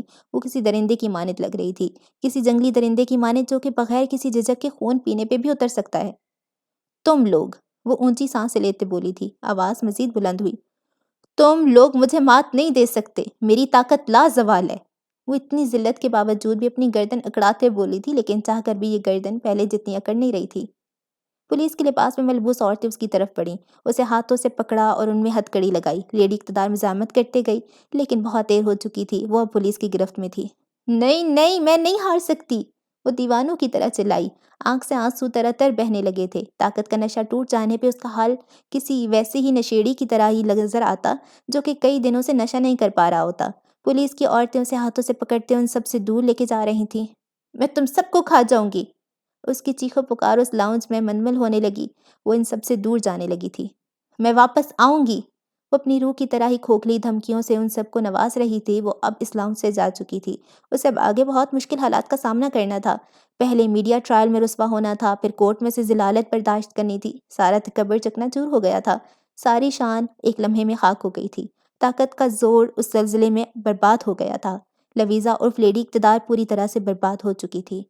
اس کمرے میں خاموشی سی چھائی ہوئی تھی۔ ان میں سے کچھ کی آنکھیں نم ہونے لگی تھیں۔ جیت اور فتح کی خوشبو ساری فضا میں مغموم ہونے لگی تھی۔ سب ایک دوسرے کو چہروں پہ فاتحانہ مسکراہٹ لیے دیکھنے لگے تھے۔ جیت کا وقت تو ان کا تھا، فتح تو ان کی تھی۔ ایک طویل جنگ اپنے اختتام کو پہنچ گئی تھی۔ ایک نئی صبح ان پہ طلوع ہونے لگی تھی۔ ایک نئی فجر ان سب کی زندگیوں کو چمکانے لگی تھی۔ وہ ایک دوسرے کو مبارکباد دینے لگے۔ انصاف آخرکار ان کو مل گیا تھا۔ ایک اندھیر طاقت کو وہ گرا چکے تھے، لیکن اس طاقت کا گر جانے کا یہ مطلب نہیں تھا کہ برائی کی یہ جنگ ختم ہو گئی تھی۔ ابھی بہت سی جنگیں باقی تھیں۔ 3 ہفتے بعد، وہ پچھلے 3 ہفتوں سے جیل میں قید تھی۔ اس کے پرانے ساتھیوں نے ایک آخری احسان اس پہ یہ کر دیا تھا کہ اسے ایک کلاس جیل میں جگہ دے دی تھی۔ وہ کسی سے بات نہ کرتی، بس سارا دن اپنے کمرے میں بند رہتی۔ کمرے میں ہر وہ آسائش تھی جس کا عام انسان حقدار ہے۔ ایک نرم و ملائم بستر، پنکھا، 21 انچ کا ٹی وی، ایک میز، کتاب، اخبار، لیکن وہ کسی بھی چیز کو نہیں چھوتی۔ پورا دن بس بستر پہ بیٹھے رہتی، کھانا کھاتی اور سو جاتی۔ بس یہی تھی اس کی زندگی، اور نہ جانے ایسی ہی زندگی کب تک رہنے والی تھی۔ وہ ملکہ جیسی چال چلتی تھی، وہ ملکہ جیسی بے نیازی رکھتی تھی، وہ ملکہ کی طرح حکم جھاڑا کرتی تھی۔ سب کچھ ختم ہو گیا تھا، سب مٹی مٹی ہو گیا تھا۔ وہ پیر کی دھول سے بھی زیادہ گری ہوئی ہو گئی تھی۔ زندگی ختم ہونے لگی تھی، زندگی بس ایک لکیر پہ آ کے رک گئی تھی۔ وہ جیل کے اس کمرے میں بیٹھے ہر وقت اپنی موت کا انتظار کرتی رہتی، کسی طرح بس اسے موت آ جائے۔ لیکن موت ہم حقیر انسانوں کے ہاتھوں میں ہوتی ہے کہاں؟ وہ کمرے کی بتیاں نہیں جلاتی تھی، وہ رات کے وقت بھی کمرے میں اندھیرا رکھتی تھی، وہ روشنیوں میں سر اٹھانا نہیں چاہتی تھی۔ اس وقت وہ ویسے ہی اپنے بستر کے سرہانے بیٹھی تھی جب وردی ملبوس سپاہی اس کی طرف آئے۔ ملاقات آئی ہے، اٹھو۔ وہ اس طرح سے اس سے مخاطب ہوئی جس طرح سے وہ کبھی اپنے چیلوں سے ہوا کرتی تھی۔ اسے وہ سب یاد تھا، سب کچھ، ہر ایک چیز۔ کاش اسے کچھ یاد نہ ہوتا۔ اگر یاد نہ ہوتا تو یہاں پہ وقت گزارنا اتنا مشکل نہ ہوتا۔ ہر ایک چیز سے اسے اپنی پرانی زندگی یاد آتی تھی، اپنی پرانی شان و شوکت سے لبریز زندگی، جو اب اسے کبھی ملنے نہ والی تھی۔ وہ کھڑی ہوئی، اس کی آنکھوں کے نیچے گہرے حلقے تھے، چہرہ سوجا ہوا تھا، چہرے کی ہوائیاں اڑی ہوئی تھیں اور بال لاپرواہی سے بندھے ہوئے تھے۔ کپڑوں کا بھی حال خراب تھا۔ اسے کوئی اس طرح سے نہیں دیکھ کے بتا سکتا تھا کہ یہ وہی تھی، لیڈی اقتدار، ایک وسیع و عریض امپائر کی مالک، خافیہ زندگی کی مالکن۔ وہ شناخت کے قابل قطعاً نہیں لگتی تھی۔ وہ اس سپاہی کے ساتھ چل رہی تھی۔ کچھ دیر ٹہلنے کے بعد وہ ملاقاتی کمرے میں پہنچ گئی تھی۔ ملاقاتی کمرے میں میز تھی، میز کی دوسری طرف احمد بیٹھا ہوا تھا۔ احمد کو دیکھ کے اس نے کوئی رد عمل نہیں دیا۔ اس کا چہرہ اب بھی بے تاثر تھا اور وجود خالی۔ وہ جیسے خود بھی جانتی تھی کہ احمد کے علاوہ اسے کوئی ملنے نہیں آ سکتا۔ کوئی تھا جو نہیں اس کا دوست بھول سکتا ہے، دشمن نہیں۔ وہ چپ چاپ اس کے سامنے جا کے بیٹھ گئی۔ کیسی ہو لویزا؟ احمد شائستگی سے بولا۔ لیڈی اقتدار طنزیہ سا مسکرائی۔ آج میں یہ نہیں کہہ سکتی کہ میں تم سے بہتر ہوں، اس نے استہزائیہ سے انداز میں کہہ کے احمد پہ نظر ڈالی۔ بھلا کیسی ہو سکتی ہوں میں؟ اس کی آواز میں اس کے اندر کا خالی پن جھلکتا تھا۔ وہ جانتی تھی لڑنا بے فیض تھا، چلانا بے فیض تھا۔ وہ ہار گئی تھی، وہ تباہ ہو گئی تھی۔ یہی حقیقت تھی۔ حقیقت کو تو وہ کب کا تسلیم کر چکی تھی، مگر یہ کہاں لکھا ہے حقیقت کو تسلیم کر جانے سے تکلیف کم ہو جاتی ہے؟ مجھے لگا تھا تم میں غیرت تھا، ہوگی لویزا، تم مر جاؤ گی، لیکن تم تب تک زندہ ہو، اتنی ڈھیٹ کیوں ہو تم آخر؟ احمد جلانے والے انداز میں بولا۔ لیڈی اقتدار اس دفعہ تنزیہ سا مسکرائی۔ تمہیں پتہ ہے میں تمہارا انتظار کر رہی تھی احمد؟ وہ کھنکاری۔ احمد کے چہرے پہ ستائش ابھری۔ میں جانتی ہوں تم آج یہاں مجھ سے وہ راز اگلوانے آئے ہو، وہ راز جس نے اب تک تمہاری حفاظت کی تھی، وہ راز جو کہ تمہارے ہر سوال کا جواب دے گا۔ میں چاہتی تھی کہ تم آؤ اور وہ راز مجھ سے پوچھو، وہ راز بتانے کے لیے ہی میں نے اپنے آپ کو اب تک زندہ رکھا تھا۔ اس کی آواز ہلکان سی ہو گئی تھی، آواز میں سے رعب ختم ہو گیا تھا اور آواز بھرپور لرز رہی تھی۔ احمد کے چہرے پہ نرمی چھانے لگی، دل تیزی سے دھڑکنے لگا تھا۔ اور میں پورے دل سے تمہیں وہ راز بتانا چاہوں گی، کیونکہ یہ راز میرا تم پہ آخری وار ہوگا۔ اس وار کے بعد تمہاری روح پہ ایسا زخم لگ جائے گا جس کا مرہم تمہیں اپنی موت تک نہیں ملنے والا۔ اب سنو۔ احمد کے چہرے پہ پریشانی سی ابھری، اس کی پوری توجہ لیڈی اقتدار کی طرف تھی۔ لیڈی اقتدار بے جان سا مسکرائی، پل بھر کے لیے اس کی آنکھوں کی کمینگی لوٹ آئی۔ تمہارا بھائی زندہ ہے احمد۔ اور بس یہ سننے کی دیر تھی اور احمد کو اپنی پوری دنیا چکراتے محسوس ہوئی۔ وہ دم سادھے لیڈی اقتدار کو بس دیکھتا رہ گیا۔ اس کے لیے پلک تک جھپکنا محال ہو گیا تھا، ویسے دل اچھل اچھل کے حلق تک آنے لگا تھا۔ وہ میرے ساتھ کام کرتا ہے، اس کو میرے ساتھ کام کرتے ہوئے 10 سال سے بھی زیادہ ہو چکے ہیں۔ تمہیں شاید ابھی یقین نہ آئے، لیکن تمہیں یقین آ جائے گا۔ تم سمجھدار ہو، خود ہی سوچو میں نے اتنے سال تمہیں زندہ کیوں رکھا؟ صرف تمہارے بھائی کی وجہ سے۔ فیروز مجھے بہت عزیز تھا، وہ 10 سال تک میری خدمت کرتے آیا تھا۔ اسے یوں تکلیف دینا میرے اصولوں کے خلاف تھا۔ تم تیز ہو، سارے ثبوت تمہارے سامنے ہیں، فیروز کو ڈھونڈ نکالو۔ اس نے اپنی بات مکمل کی۔ احمد بس آنکھوں میں اداسی لیے اسے دیکھتا رہا، ایک ایک کر کے جیسے سارے پزل پیس جگہ پہ آنے لگے تھے۔ اسے اس لیے نہیں مارا گیا تھا، اس لیے وہ اب تک بچا رہا تھا اپنے بھائی کے کرم پہ۔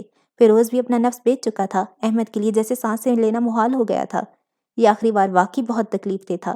اس نے احمد کی روح پہ زخم سا لگایا تھا، ایسا زخم جو کہ جلد بھرنے والا نہیں تھا۔ مجھے اجازت دو، میرا کام پورا ہوا۔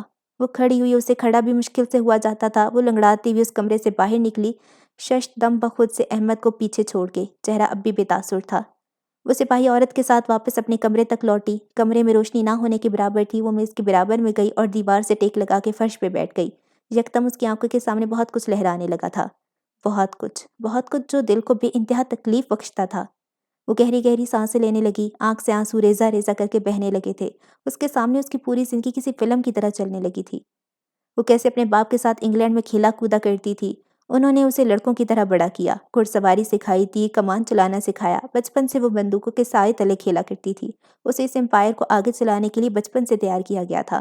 وہ جانتے تھے اگر کوئی اس امپائر کو قائم و دائم رکھ سکتا تھا تو وہ لویزا تھی، صرف اور صرف لویزا۔ کوئی اس کے والد مراد ابراہیم سے کہتا تھا کہ آپ اسے کیسے تربیت دے رہے ہیں تو وہ فخریہ سے انداز میں کہتے تھے، میں آنے والے وقتوں کی اقتدار کی پرورش کر رہا ہوں۔ اقتدار، اس نے اقتدار کو اپنا عزم بنایا، اس نے اقتدار کو ہی اپنا نام بنایا، اور وہ کہلانے لگی تھی لیڈی اقتدار، لازوال طاقت رکھنے والی لیڈی اقتدار۔ اس نے اپنے بابا کے انسانوں کے کاروبار کو آگے بڑھایا، عافیت زندگی کا ہسپتال کھولا، اسے بھی وسیع و عریض بنایا، اپنے اچھے کاموں کے ڈھونگ سے عام عوام کے دلوں میں راج کیا۔ وہ اپنی فیلڈ میں ماہر تھی۔ اس کمرے کی دیواروں میں سے پوری زندگی کسی فلم کی طرح چلتے نظر آ رہی تھی۔ وہ عافیت زندگی کے ہسپتالوں میں کسی ملکہ کی طرح گھوما کرتی۔ اسے وہ چال یاد آئی، وہ اب چاہ کر بھی اس طرح نہیں چل سکتی تھی۔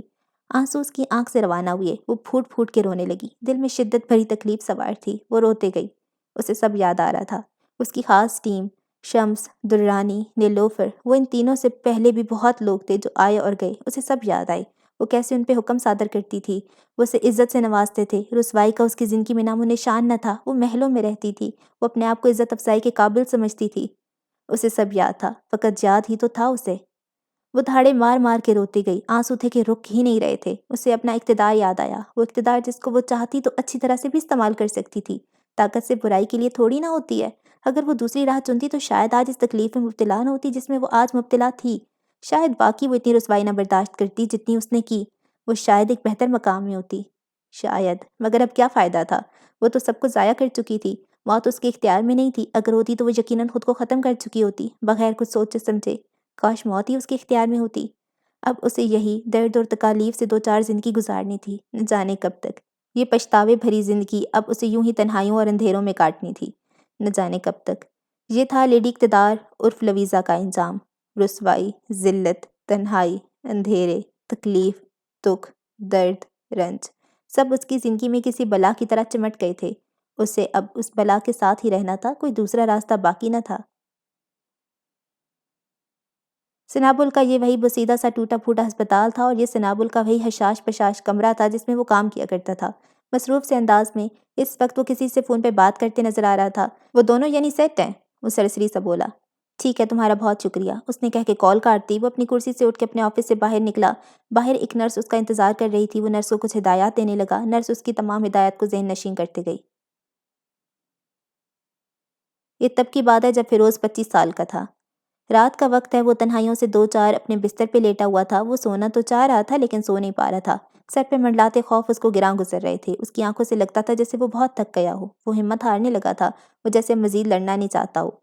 کوئی راستہ نکال اللہ، میرے دونوں بہن بھائی ابھی اپنے پیروں پہ کھڑے نہیں ہوئے، بس کسی طرح سے میں ان دونوں کو اس مصیبت سے نکال لوں۔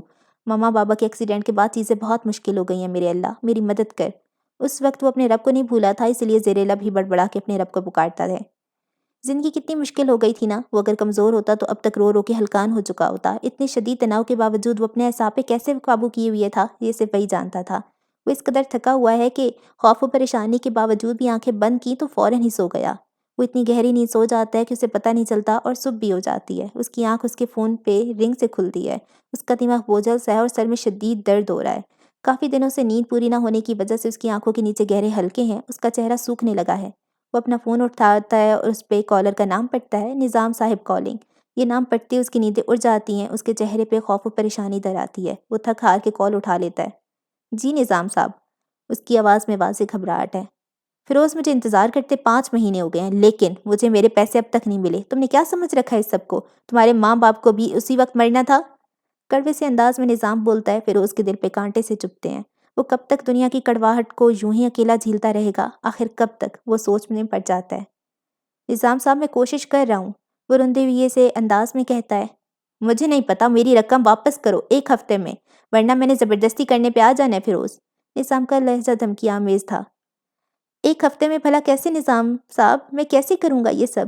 اس کے سر پہ تناؤ بڑھنے لگ جاتا ہے، کندھے مزید بھاری ہوتے محسوس ہوتے ہیں۔ اپنا گھر گروی رکھ لو، یہ اپنے آپ کو؟ مجھے میرے پیسے چاہیے ہی چاہیے۔ بے حس نظام کا کال کوٹ دیتا ہے۔ فیروز آخری جملہ سن کے تکلیف کے مارے آنکھیں میچ لیتا ہے۔ گھر کا بڑا ہونا آسان نہ تھا۔ فیروز اب ٹیک لگا کے بیٹھ جاتا ہے۔ سب کچھ ہر گزرتے وقت کے ساتھ خراب ہوتے جا رہا ہے۔ قرضے پہ قرضہ پہلے سے ہے اور اب یہ دھمکیوں کا سلسلہ بھی شروع ہونے لگا ہے۔ یہ سب اس کی پریشانی میں اضافہ کرنے لگ جاتا ہے۔ اس کے موبائل پہ ایک اور رنگ بجتی ہے، مبشر کالنگ۔ وہ تنگ آ کے اپنا موبائل بند کر دیتا ہے۔ وہ اس وقت کچھ اور برداشت نہیں کر سکتا ہے۔ وہ اپنے کمرے سے نکل کے کچن میں جاتا ہے۔ فریج کا دروازہ کھولتا ہے تو اندر صرف 2 انڈے دیکھ کے وہ ہکا بکا رہ جاتا ہے۔ اگر وہ ایک انڈا کھا لیتا تو اس کے بہن بھائی میں سے کوئی ایک بھوکا رہ جاتا۔ وہ فریج کا دروازہ بند کر دیتا ہے، ہسپتال جانے کی تیاری کرتا ہے۔ ہسپتال جاتے ہوئے ایک نیا خوف اسے ستانے لگتا ہے کہ اب فاقوں کا وقت بھی آ پہنچا تھا۔ حالیہ فیروز نرس کو ہدایت دے کے اپنے کمرے میں لوٹا۔ ڈیسک کے سرہانے کھڑے ہو کے اس نے نوٹ بک سے ایک پیج پھاڑا اور پین پہ اس سے کچھ لکھنا شروع کیا۔ وہ تیزی تیزی اس پہ کچھ لکھتا گیا۔ اس کا چہرہ پر اطمینان اور پرسکون تھا۔ اس کی ڈیسک پہ ایک لاکر رکھا تھا جس کے اندر کچھ تصاویر تھیں۔ اس نے وہ پیج اس لاکر میں ڈالا۔ کمرے میں ہی اس کا سوٹ کیس تیار رکھا ہوا تھا۔ وہ لاکر پہ تالا لگا رہا تھا جب نرس کمرے میں داخل ہوئی۔ تم سمجھ گئی ہو نا تمہیں کیا کرنا ہے؟ فیروز نے لاکر بند کرتے ہوئے مصروف سے انداز میں پوچھا۔ نرس نے سر اس بات میں ہلایا۔ لاکر بند ہو گیا تو وہ مڑ کے نرس کو دیکھنے لگا۔ فیروز نے جیب سے نوٹوں کی گڈی نکالی اور نرس کو تھما دی۔ نرس نے نوٹوں کی وہ گڈی اپنے دوپٹے میں چھپا لی۔ نرس کا چہرہ ایک دم کھل اٹھا تھا۔ باقی کام کے بعد اپنا سوٹ کیس ہاتھ میں تھامے وہ ہسپتال سے جانے لگا۔ باہر اس کی سیوک اس کا انتظار کر رہی تھی۔ وہ اپنی سیوک پہ سوار ہوا اور گاڑی چلاتے ہسپتال سے جانے لگا۔ ابھی اسے 1-2 کام اور نپٹانے تھے۔ 25 سالہ فیروز عافیہ سنکی کے ہسپتال میں اپنے کام میں مصروف ہے۔ یکدم اسے قرضے کی فکر ستانے لگ جاتی ہے۔ یہ قرضہ جو اس کے والدین نے یہ پیارا گھر بنوانے کے لیے لیا تھا، یہی قرضہ اب ان کے منہ پہ آ رہا ہے۔ اسی میں فیروز کچھ کرنے کا فیصلہ کرتا ہے۔ وہ اس زمانے کی عافیہ زندگی کے ہسپتال کے مینیجر کے کمرے کا رخ کرتا ہے۔ وہ جب کمرے میں داخل ہوتا ہے تو لیڈی اقتدار ارشد صاحب سے بیٹھ کے بات کر رہی ہوتی ہے۔ ارشد صاحب اس وقت کے مینیجر تھے۔ تم بعد میں آنا فیروز، ابھی ہم مصروف ہیں۔ فیروز کے آتے ہی ارشد صاحب بولتے ہیں۔ فیروز کے چہرے پہ مایوسی چھانے لگتی ہے۔ وہ سست سے بجے بجے انداز میں باہر کی طرف جانے لگتا ہے۔ لیڈی اقتدار کو 25 سالہ فیروز کی آنکھوں میں ایک چمک سی نظر آتی ہے۔ ذہانت کا عکس اسے فیروز کی ان آنکھوں میں نظر آتا ہے۔ 1 منٹ رکو، تم بتاؤ کیا بات کرنے آئے ہو؟ وہ اس وقت قدرے جوان لگ رہی ہے لیکن صحبت ویسی ہی تھی جیسے ملکہ روبدار سی۔ فیروز ایک دفعہ پھر سے مڑتا ہے۔ وہ اپنی بات کا آغاز کرتا ہے۔ چہرے پہ شرمسار سا تاثر ہے۔ کچھ لون چاہیے تھا سر۔ اس کی آواز کب کب آتی ہے، بس ایک تیر تھا جو وہ چلانا چاہ رہا تھا۔ دل ہی دل میں وہ یہی اخذ کر چکا ہے کہ یہ کام نہیں کرنے والا ہے۔ کتنے کا بتاؤ، لیڈی اقتدار بولتی ہے۔ فیروز اپنی گردن مزید جھکا لیتا ہے۔ اس کی کسی سے آنکھ ملانے کی ہمت نہیں ہو پاتی۔ 30 لاکھ۔ جہاں ارشد کا منہ کھلا رہ گیا وہاں لیڈی اقتدار کی مسکراہٹ گہری ہو جاتی ہے۔ مل جائے گا، اپنی گردن اٹھاؤ اور مجھے دیکھو، لیڈی اقتدار حکم جاری کرنے والے انداز میں کہتی ہے تو فیروز اپنی گردن اٹھا لیتا ہے۔ اسے ایک لمحے کے لیے جیسے یقین نہیں آتا۔ مگر کوئی چیز اتنی آسانی سے نہیں ملتی لڑکے، تمہیں میں طاقتور بنا سکتی ہوں، تمہارے پاس دولت کا ڈھیر ہوگا، طاقت ہوگی، کیا میرے لیے کام کرنا پسند کرو گے؟ بوڑھا ارشد لیڈی اقتدار کو سوالیہ نگاہوں سے دیکھتا ہے۔ فیروز کے دل کو اس وقت ایک عجیب سا احساس جاگتا ہے۔ کیسا کام؟ وہ ناسمجھی سے پوچھتا ہے۔ کوئی اچھا کام، بھلا اتنی بڑی رقم فوراً دے سکتا ہے؟ نہیں، آگے تم بھی خود سمجھدار لگتے ہو، خود سمجھ جاؤ، وہ منی خیز انداز میں کہتی ہے۔ فیروز کا دل اس کے حلق میں آنے لگ جاتا ہے۔ یہ گفتگو آخر کس سمت جا رہی ہے؟ وہ سوچتا ہے۔ میں کچھ غلط نہیں کر سکتا، فیروز صاف کوئی کا مظاہرہ کرتا ہے۔ مرضی، سب کو یہی لگتا ہے کہ وہ کچھ غلط نہیں کر سکتے، مگر وہ کرتے بھی ہیں اور اس غلط کو پورے دل سے اپناتے بھی ہیں۔ میری آفر آنے والے وقتوں کے لیے بھی قائم رہے گی۔ اس نے اس وقت یہی سوچا تھا کہ وہ کچھ الٹا سیدھا نہیں کرے گا، مگر فاقے کا خوف اگلے دن ہی اسے لیڈی اقتدار کے قدموں میں لے آیا تھا۔ برائی کو جھڑکنا آسان نہیں ہوتا، یہ مضبوط سے مضبوط انسان کو بھی اپنے گھیرے میں لے سکتی ہے۔ اسی لیے تو اللہ نے قرآن میں شیطان کو انسان کا کھلا دشمن قرار دیا ہے۔ وہ اپنی گاڑی بالکل سست رفتار میں چلا رہا تھا، چہرہ بالکل پر اطمینان تھا۔ راستے میں ایک نرسری نظر آئی تو وہ نرسری کے پاس رک گیا۔ وہاں ڈھیر سارے پھول پودے تھے۔ نرسری سے اس نے 2 گلاب کے خوبصورت اور خوشبودار پودے لیے، ایک سرخ گلاب اور ایک سفید گلاب، گلاب جو کہ اس کی بہن کا پسندیدہ پھول تھا۔ گلاب کے پودے اس نے اپنی گاڑی میں رکھے۔ وہ اب اپنے پرانے علاقے کی جانب بھگا رہا تھا۔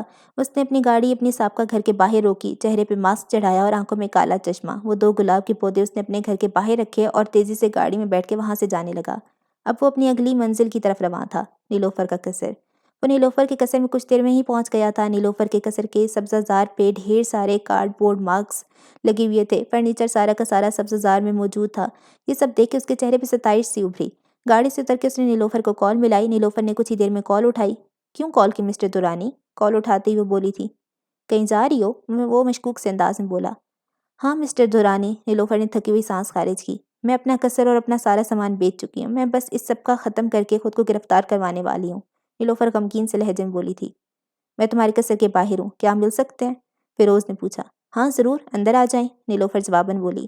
فیروز اب سبزہ زار پار کر کے قصر کی عمارت میں داخل ہوا۔ اس کے انداز سے لگتا تھا جیسے وہ پہلے بھی یہاں آ چکا تھا۔ نیلوفر اس کا انتظار کر رہی تھی۔ وہ نیلوفر کو دیکھتی ہی طنزیہ سا مسکرایا۔ تم اب اچھی بن گئی ہو، تو کیا مجھے بھی لیکچر دو گی اچھائی کے؟ فیروز نے کڑوے سے انداز میں کہا تو نیلوفر زیر لب ہنسی۔ نہیں، وہ دونوں اب ساتھ ساتھ لاؤنج تک جا رہے تھے۔ میں آپ کو کوئی لیکچر نہیں دینے والی، آپ کی مرضی ہے، نہ ہی میں آپ کو پکڑواؤں گی۔ میں جان گئی ہوں کہ طاقت کا زور ایک نہ ایک دن ٹوٹ ہی جاتا ہے۔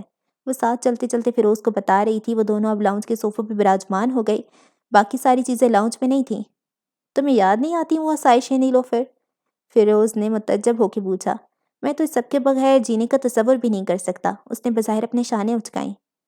سچ بولوں تو، نیلوفر کی آنکھوں میں نمی سی آئی، I miss it a lot۔ وہ چہرے پہ مسکراہٹ اداس سجائے بولی تھی۔ فیروز نے افسوس سے چہرے کو جھڑکا۔ مجھے ابھی سے ہی یہ سب بہت یاد آ رہا ہے مسٹر دورانی، یہ بیگز، یہ کپڑے، یہ بڑا سا گھر، یہ آسائشیں اور آرام، یہ اب میری زندگی کا حصہ نہیں رہنے والا ہے۔ نیلوفر کی آنکھ سے ایک آنسو بے اختیار نکلا۔ نیلوفر کے چہرے پہ افسوس پڑنے لگا۔ واپس آ جاؤ، میں تمہیں یہاں ایک آفر دینے آیا ہوں، آخری، اپنی پرانی زندگی میں واپس آ جاؤ، دفع کرو اچھائی کو، اس میں کچھ نہیں رکھا، طاقت اور دولت سے محظوظ ہو۔ فیروز آنکھیں باز دھیمی کر کے بولا تھا۔ نیلوفر تیزی سے گردن نفی میں ہلانے لگی۔ نہیں، آپ نے 6 سال پہلے مجھے قائل کیا تھا، اب نہیں کر سکیں گے۔ میں اب اپنے نفس کے اوپر ظلم نہیں کر سکتی۔ ہاں میرا نفس ان سب آسائشوں کی خواہش کرتا ہے، لیکن میری روح پرسکون ہے، وہ خوش ہے۔ میں اپنی روح کے لیے، اپنے رب کے لیے یہ سب نہیں چھوڑوں گی۔ وہ داس سہی مسکرا کے بولی تھی۔ دورانی نے لب دباتے سر نفی میں ہلایا، جیسے چہرے پہ مایوسی سی پھیلی۔ تم ایک ہیرا تھی، ایک جیم، تم میرے لیے بہت منافع بخش ثابت ہو سکتی تھی۔ کیا یہ تمہارا آخری فیصلہ ہے؟ فیروز آواز میں افسوس لیے بولا۔ نیلوفر کے دل کو اس وقت کچھ ہوا۔ دل سے ایک آواز ضرور آئی تھی کہ آسائشوں کے بغیر تم نہیں رہ سکتی، وہی آوازیں، لیکن آج جو اس کے پاس تھا، اس سے پہلے وہ اس کے پاس کبھی نہ تھا۔ اس کے پاس اس کا رب تھا، اس کا ساتھ تھا، وہ اپنے رب سے قرب کا مزہ چکھ چکی تھی۔ اس کے دل میں اس وقت توانائی سی بھرنے لگی تھی، اس کے اندر انکار کرنے کی ہمت آ گئی تھی۔ ہاں یہ میرا آخری فیصلہ ہے، وہ اٹل سے انداز میں بولی۔ فیروز مایوسی سے گردن نفی میں ہلاتے کھڑا ہوا۔ اس نے اپنی کوٹ کا پٹ درست کیا۔ تمہارے ساتھ وقت بہت اچھا گزرا نیلوفر، اس نے آگے بڑھ کے مسکرا کے کہا۔ نیلوفر بھی کھڑی ہوئی۔ فیروز نے آگے ہاتھ بڑھایا۔ نیلوفر بھی اس کے ہاتھ ملانے لگی۔ اسی وقت فیروز کا بایاں ہاتھ اس کی جیب میں گیا۔ اس نے ایک باریک سکریو ڈرائیور اپنی جیب سے تیزی سے نکالا اور نیلوفر کی گردن پہ اس سے وار کیا۔ وار بالکل غیر متوقع تھا۔ نیلوفر ششت رہ گئی۔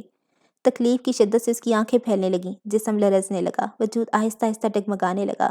اسے جیسے یقین نہیں آیا تھا۔ فیروز مدھم سا مسکرایا۔ نیلوفر بس اسے دیکھتی رہی۔ اس کا جسم جواب دینے لگا تو وہ گھٹنوں کے بل زمین پہ گر گئی۔ خون اس کی گردن کی سمت سے بہہ جا رہا تھا۔ اگر تم مان جاتی تو تم بچ جاتی، لیکن اب صرف تم ہی اس ملک میں وہ واحد انسان ہو جو کہ میرے راز سے واقف ہے۔ میں تمہیں یوں زندہ نہیں چھوڑ سکتا۔ وہ مسکراتی ہوئی گویا ہوا نیلوفر تکلیف سے بلک رہی تھی۔ اس کے منہ سے خون نکلنے لگا تھا۔ وہ زمین پہ ڈھیر ہو گئی تھی۔ وجود اب بھی تڑپ رہا تھا۔ لیکن مجھے شرمندگی نہیں ہے۔ اتنا ہی پیار ہے نا اپنے رب سے تو جاؤ اس کے پاس، وہ نکاہت انگیز لہجے میں بولا۔ اس کے چہرے سے اس وقت خباثت ٹپک رہی تھی۔ نیلوفر کے جسم میں تکلیف کی زوردار لہریں ابھرنے لگیں۔ وہ بلکنے لگی، تڑپنے لگی۔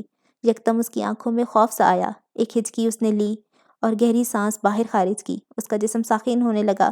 جسم نے حرکت کرنا بند کر دی۔ ساری تکالیف ختم ہو گئی تھی۔ فیروز کے چہرے پہ کڑواہٹ ابھری۔ نیلوفر کی لاش کو ویسے ہی لاچار چھوڑ کے وہ اب قصر سے جانے لگا۔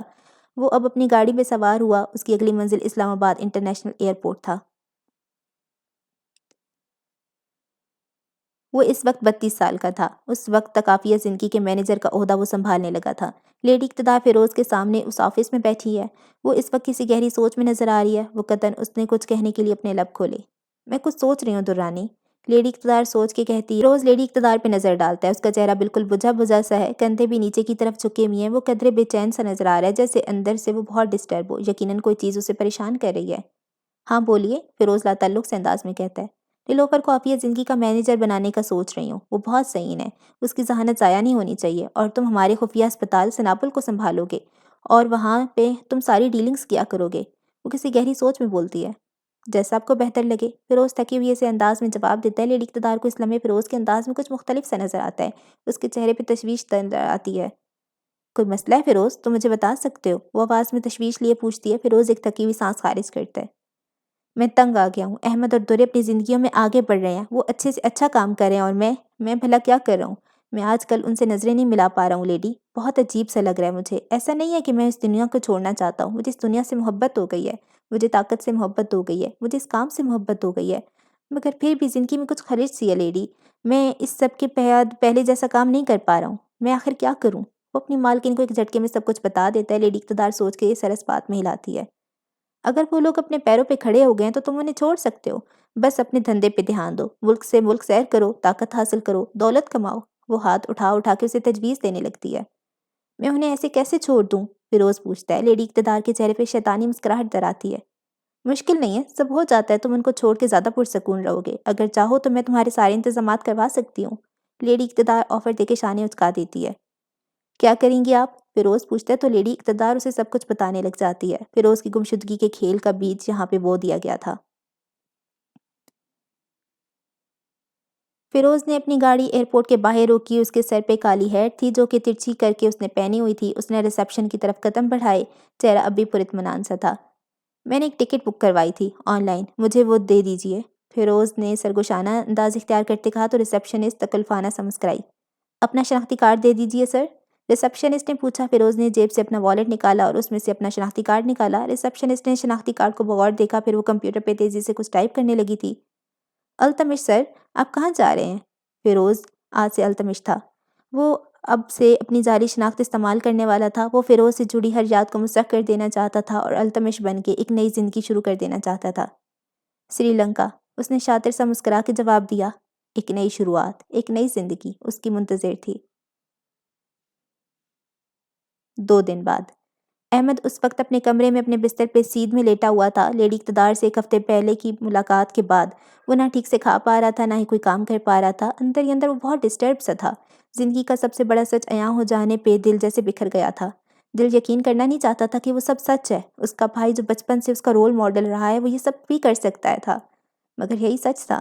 وہ درے سے بھی ٹھیک سے بات نہیں کر پاتا تھا۔ بظاہر اپنے آپ کو وہ جتنا بھی پرسکون ظاہر کر لیتا، لیکن اندر سے وہ بے حد بے قرار تھا۔ اس وقت گھر کی گھنٹی بجی تھی۔ احمد اپنے کمرے میں ہی بیٹھا رہا، آنکھیں خالی سی تھیں اور اندر سے بھی وہ اپنے آپ کو کھوکھلا سا محسوس کر رہا تھا۔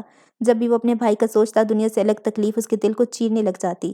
وہ کچھ دیر آنکھیں بند کر کے لیٹا رہا، تبھی اسے آوازیں آئیں، درے کے کچھ اونچا کہنے کی، اس کی تیز تیز قدموں کی۔ اس نے متجسس ہو کے اپنی آنکھیں کھولیں۔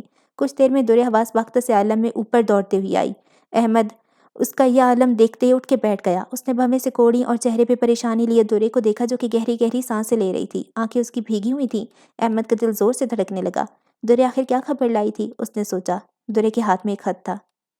یہ سب کیا ہے احمد؟ وہ گہری سانسیں لیتے بولی تھی، آنسو اس کی آنکھ سے رواں تھے۔ درے نے وہ خط احمد کی جانب بڑھایا۔ احمد نے کپ کپاتے ہاتھوں سے وہ خط اپنے ہاتھوں میں تھاما۔ دل ہی دل میں وہ جانتا تھا وہ خط کس کا تھا۔ احمد اور درے، میں سنابل ہسپتال میں تم دونوں کا منتظر ہوں، مجھ سے ملنے آؤ۔ فیروز یوسف درانی۔ احمد ہاتھ میں خط لیے کسی بت کی طرح اپنی جگہ پہ منجمد رہا۔ درے اسے سوالیہ نگاہوں سے دیکھتے گئی۔ یہ سب کیا ہے احمد، کچھ تو بتاؤ۔ درے زور دے کر بولی تو احمد چونکا، چہرے پہ تناؤ سا پھیلنے لگا۔ اس نے بے بسی کے مارے آنکھیں میچیں۔ وہ یہ راز مزید اپنے آپ تک محدود نہیں رکھ سکتا تھا۔ وہ اس راز کا بوجھ اکیلے قطعا نہیں اٹھا سکتا تھا، اس لیے اس نے درے کو سب کچھ بتانے کا فیصلہ کیا۔ بھائی زندہ ہیں درے، احمد بولا تو درے سکتے میں آ گئی۔ اس کی سانس اس کی حلق میں اٹکی۔ کرتے نفی میں ہلاتے اس نے 2 قدم پیچھے بڑھائے۔ کیا بات کر رہے ہو احمد؟ آنسو درے کی آنکھوں سے روانہ ہوئے۔ احمد اپنے بستر سے اٹھا۔ میرے ساتھ چلو، سب بتاتا ہوں، وہ کہتے ہوئے غسل خانے کا رخ کرنے لگا۔ گاڑی کی فضا میں ہر سو ہر دم سوگواریت پھیلی ہوئی تھی۔ خاموشی دونوں کے درمیان حائل تھی۔ سچ سننے کے بعد وہ کچھ بھی نہ بولی، نہ ہی اس نے کوئی بات کی۔ وہ دونوں سب کچھ جان گئے تھے، ضرورت سے زیادہ ہی۔ وہ اپنی زندگی کے سب سے بڑے سچ کو جان گئے تھے، لیکن کیا صرف سچ جان لینا کافی تھا؟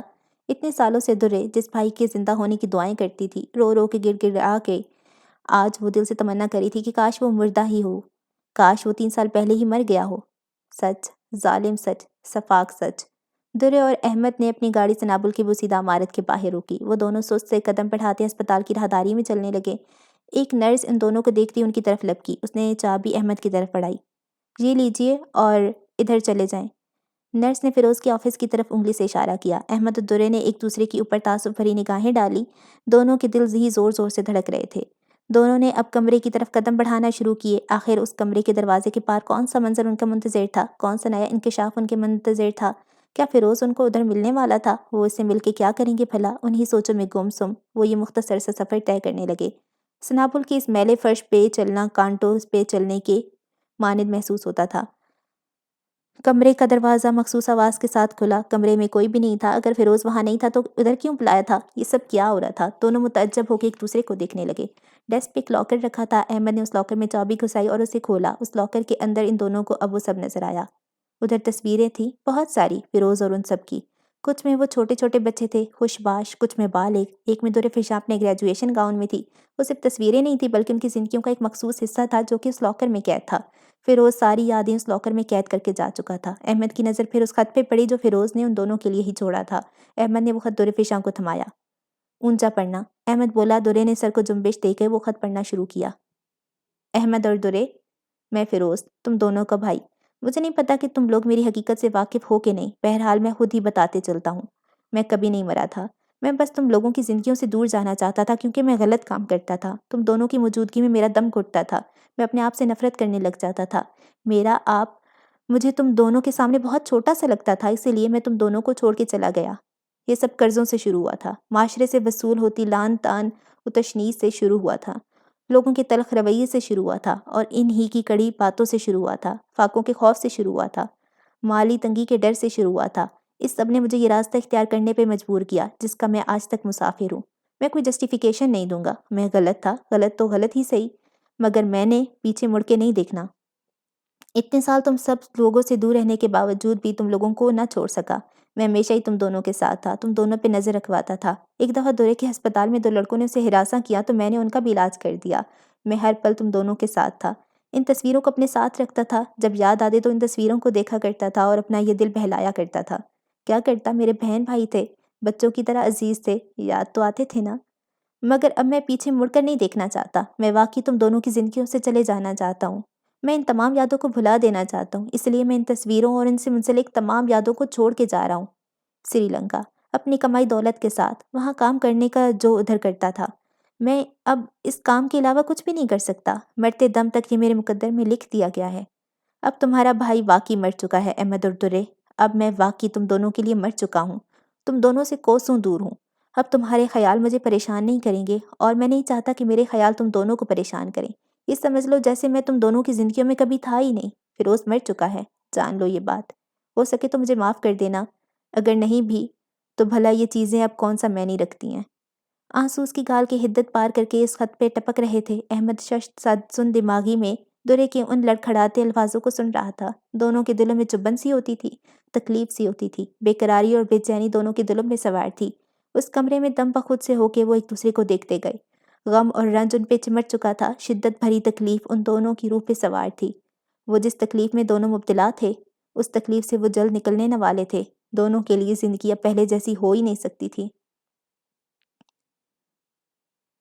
6 مہینے بعد بہار کا موسم آ چکا تھا۔ آسمان پہ بادل پھیلے ہوئے تھے جو کہ اسلام آباد کی سورج کی پرتپش کرنوں سے حفاظت کر رہے تھے۔ ٹھنڈی ٹھنڈی ہوا کے جھونکے اسلام آباد کے احاطے پہ سوار تھے۔ پیڑ پودے پتے چرند پرند سب ہی اس خوشگوار موسم سے محظوظ ہو رہے تھے۔ رات بھر بارش کی وجہ سے مٹی گیلی تھی اور گیلی مٹی کی مہک سارے میں پھیلی ہوئی تھی۔ گیلی مٹی کی خوشگوار سی مہک ان تینوں کے نتنوں سے ٹکرائی۔ عنایا، مہر اور شمائلہ۔ مہر شمائلہ ویل چیئر پہ گھسیٹے لے کے آ رہی تھی۔ وہ کافی تر و تازہ اور خوشحال سی نظر آ رہی تھیں۔ ان کے چہرے پہ رونق تھی۔ بیٹی کے سالوں بعد مل جانے سے وہ مکمل ہو گئی تھیں۔ ان کی ساری محرومیاں، ساری تکالیف ان کی زندگی سے جا چکی تھیں۔ وہ تینوں قبرستان میں اپنا راستہ بنا رہے تھے۔ جلدی اس قبر کے پاس پہنچ گئے، نیلوفر کاشف کی قبر کے پاس۔ شمائلہ نے ہاتھ اٹھا کے دعا کی اور پھر سورہ فاتح کی تلاوت کی۔ وہ اب تک نیلوفر کو نہیں بھولی تھی۔ انہوں نے اسے تڑپتے دیکھا تھا، اسے اپنے نفس سے جنگ لڑتے دیکھا تھا۔ وہ ان کے لیے بہت خاص تھی۔ ان کے دل میں اس کے لیے بے پناہ عزت و احترام تھا۔ میرے اللہ سے یہی دعا ہے کہ اللہ ان کو جنت نصیب کرے، ان کے سارے گناہ معاف کر دے، شمائلہ عاجز سے انداز میں بولی۔ آمین، مہر نے کہا۔ عنایا بھی اپنی ماں کو دیکھا دیکھی آمین کہہ دیا۔ عنایا کو یوں کرتے دیکھ شمائلہ اور مہر ہنس دیے۔ وہ لوگ اب قبرستان سے واپسی جا رہے تھے، اسی طرح سے ساتھ ساتھ باتیں کرتے ہوئے، چہکتے ہوئے۔ سب کتنا اچھا چل رہا ہے نا ماں؟ مہر کھوئی ہوئی انداز میں بولی۔ شمائلہ نرمی سے مسکرائی۔ جب تک چل رہا ہے بیٹی اس پہ شکر ادا کریں۔ ایک وقت تھا جب سب کچھ اتنا خوبصورت نہ تھا، شمائلہ بولی۔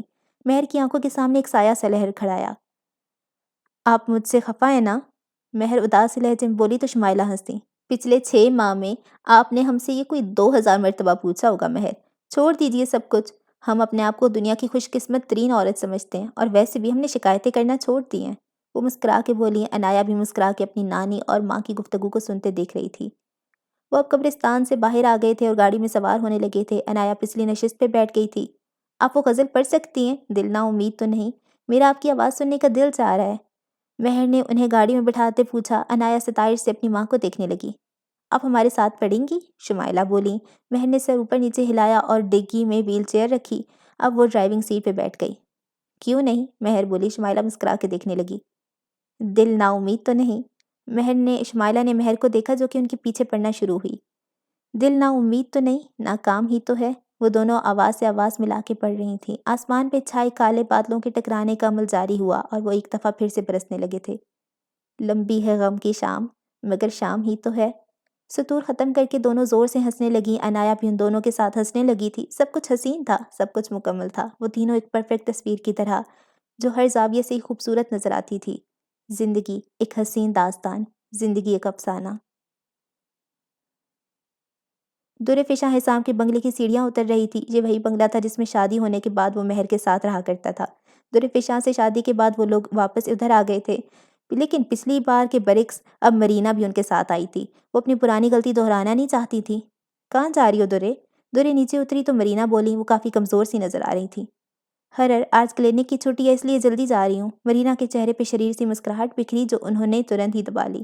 در فشاں باہر نکلی تو حسام اس کا گاڑی میں سے باہر انتظار کر رہا تھا، چہرے پہ گرم جوش مسکراہٹ لیے اس کا استقبال کر رہا تھا۔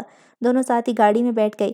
حسام نے گاڑی چلانا شروع کی۔ وقتاً اس کے چہرے پہ بھی مسکراہٹ بکھرتی جو کہ وہ دبا لیتا۔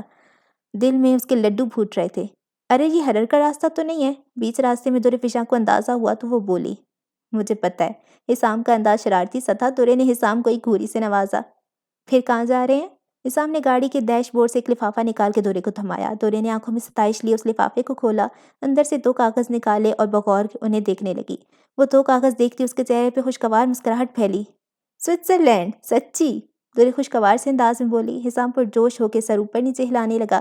درے فشاں ہاتھ مٹھی میں بھینچ کے زور سے ہنسنے لگی۔ اس کے وجود میں یکدم سے خوشی کی لہریں دوڑنے لگی تھیں۔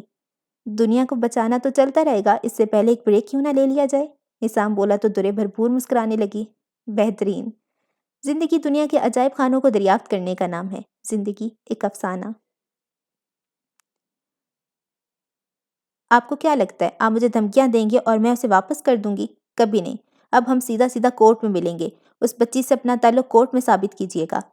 مناج حرر کے آفس میں کسی سے فون پہ بات کر رہی تھی۔ اس کے ماتھے پہ بل تھے، چہرے پہ برہمی سی پھیلی ہوئی تھی۔ میڈم آپ کو پیسے چاہیے، ہم وہ بھی دے دیں گے، آپ اس منیرا کو واپس دے دیں۔ فون کے اس پار سے کسی مرد کی آواز گونجی۔ مناج کے چہرے پہ غسیلا سا تاثر ابھرا، آنکھیں شعلہ باز ہوئیں۔ منیرا حرر کے محفوظ ہاتھوں میں، اب کوئی طاقت اسے حرر کے ان ہاتھوں سے نہیں نکال سکتی۔ مناج دھاڑی تھی، اس نے کھٹ سے کال کاٹ دی۔ حرر کا یہ آفس اب زیادہ بڑا تھا اور کسی اور جگہ پہ تھا۔ یہاں کام کرنے والے بھی پہلے سے زیادہ تھے۔ منیرا کیسی ہے ویسے؟ مناج نے مڑ کے ایک امپلائی سے پوچھا۔ بہتر ہے مگر بہت سہمی ہوئی ہے، اس امپلائی نے جواب دیا۔ مناج نے افسوس سے گہری سانس خارج کی۔ ٹھیک ہے، کوشش کرو کہ وہ جلد نارمل ہو جائے۔ درے فشاں واپس آ جائے تو اسے بھی اس کی مدد کرنے کا کہوں گی۔ مناج کہہ کے حرر کے آفس سے باہر جانے لگی۔ اس کی زندگی بھی ایسی ہی ہو گئی تھی، مصروف سی۔ وہ اپنے کام کو مخلص ہو کے سر انجام دیتی تھی۔ وہ اپنے کام میں ہی خوش محسوس کرتی تھی اور اس میں کوئی برائی بھی نہیں تھی۔ وہ حرر کے آفس سے باہر آئی تو نیلی وردی ملبوس یونس اس کی راہ تک رہا تھا۔ وہ بھی اسی کی منتظر تھی۔ اسے دیکھتی وہ چہرے پہ مسکراہٹ لی اس کی طرف بڑھی۔ یونس یکدم چکنا سا ہو گیا۔ جن گواہاں کو ڈھونڈنے کا کہا تھا وہ مل گئے یونس؟ مناج نے پوچھا۔ یونس نے ادب سے سر کو اوپر نیچے ہلایا۔ مناج مسکرائی۔ یہ ایک فائل ہے، اس میں کچھ اور چیزیں بھی ہیں جو ہماری مدد کریں گی، آپ انہیں دیکھ سکتے ہیں کیا؟ میں جانتی ہوں میں بہت تنگ کری ہوں لیکن… مناج کے الفاظ اس کے منہ میں ہی رہ گئے۔ یونس نے اس کے ہاتھ سے وہ فائل جھپٹ لی۔ مناج ذرا سے چونکی۔ آپ درخواست نہ کیا کریں میڈم، بس حکم دیا کریں، وہ ایک ادا سے بولا اور سادگی سے مسکرا دیا۔ مناج بھی جواباً مسکرا دی۔ وہ اب اپنی گاڑی کی جانب جانے لگی۔ یونس اسے دیکھنے لگا۔ مناج کی محبت نے اسے بدل کے رکھ دیا تھا۔ وہ اس سے بہت متاثر تھا۔ وہ انصاف پسند تھی تو وہ بھی انصاف پسند بننا چاہتا تھا۔ وہ رشوت لینا چھوڑ چکا تھا لیکن یہ محبت بیچ میں کہیں نامکمل سی تھی۔ مناج جب تک اسے اپنا دل نہیں دے سکی تھی وہ ابھی اس سب کے لیے تیار نہ تھی، لیکن یونس کو بھی کوئی حرج نہ تھا۔ وہ پوری زندگی بھی اس کے انتظار میں گزار سکتا تھا۔ زندگی محبت کے مختلف رنگوں کا نام ہے۔ زندگی ایک افسانہ۔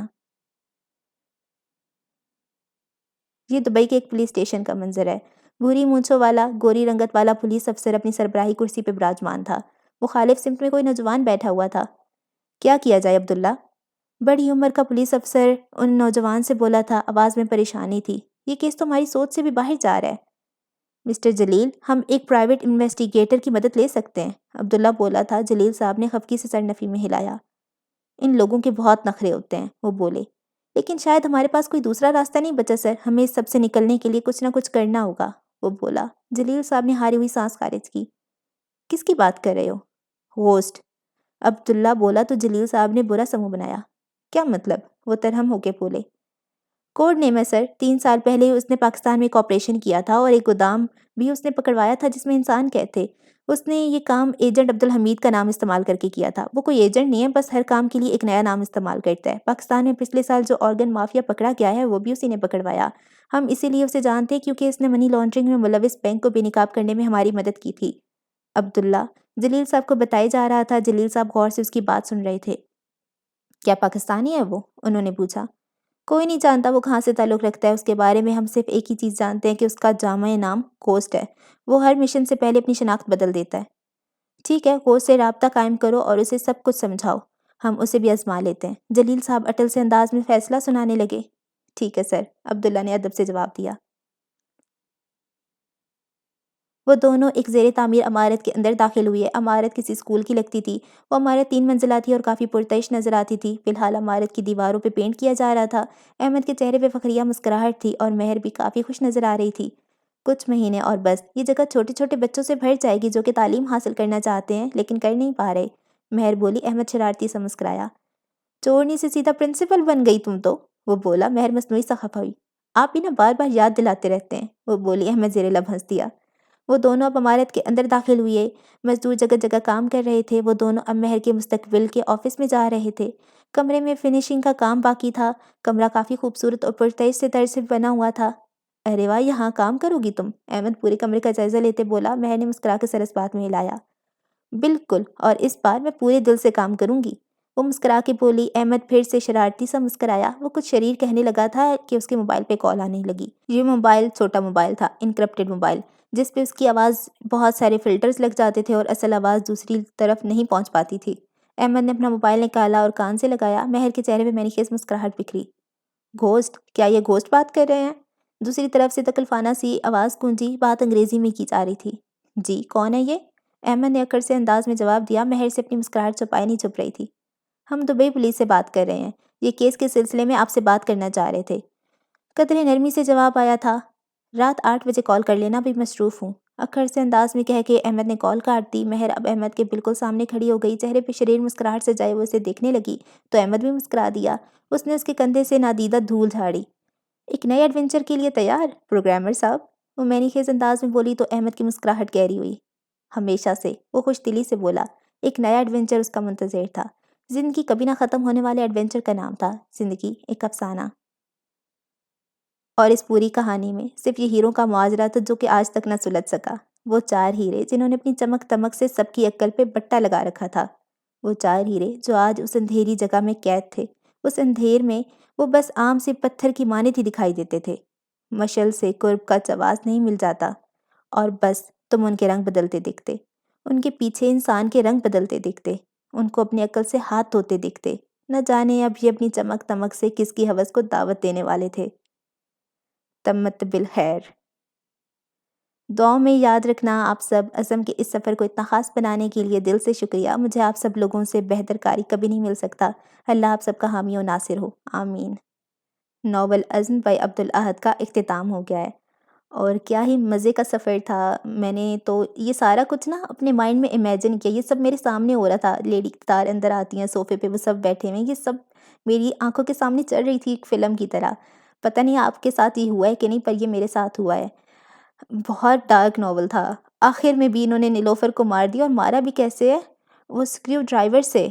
اللہ کچھ چیزیں ہیں جو ابھی ادھوری رہ گئی ہیں، جیسے کہ فیروز ان کو نہیں ملا، فیروز بھاگ گیا ہے، حالانکہ وہ بھی پکڑا جانا چاہیے تھا۔ مجھے لگتا ہے اس کا 2nd پارٹ آئے گا، کیونکہ بہت سی چیزیں رہ گئی ہیں نا، ہیرے بھی رہ گئے ہیں، وہ بھی رہ گیا ہے، فیروز بھی نہیں پکڑا گیا۔ اب ایک نیا جو گوسٹ والا یہ کام اس نے سٹارٹ کر دیا ہے میں نے، وہ بھی ہے۔ تو اگر اس کا 2nd سیزن آتا ہے تو وہ بھی اچھا چل جائے گا۔ پتہ نہیں اب آتا ہے کہ نہیں، یہ تو عبدالاحد ہی بہتر بتا سکتے ہیں۔ ناول اوورآل بہت انٹرسٹنگ تھا۔ اگر دیکھا جائے عبدالاحد کا یہ پہلا ناول تھا تو اس لحاظ سے تو یہ بیسٹ تھا، بہت اچھا تھا۔ لکھنے کا طریقہ بہت اچھا ہے، ان کا سٹائل مجھے بہت اچھا لگا۔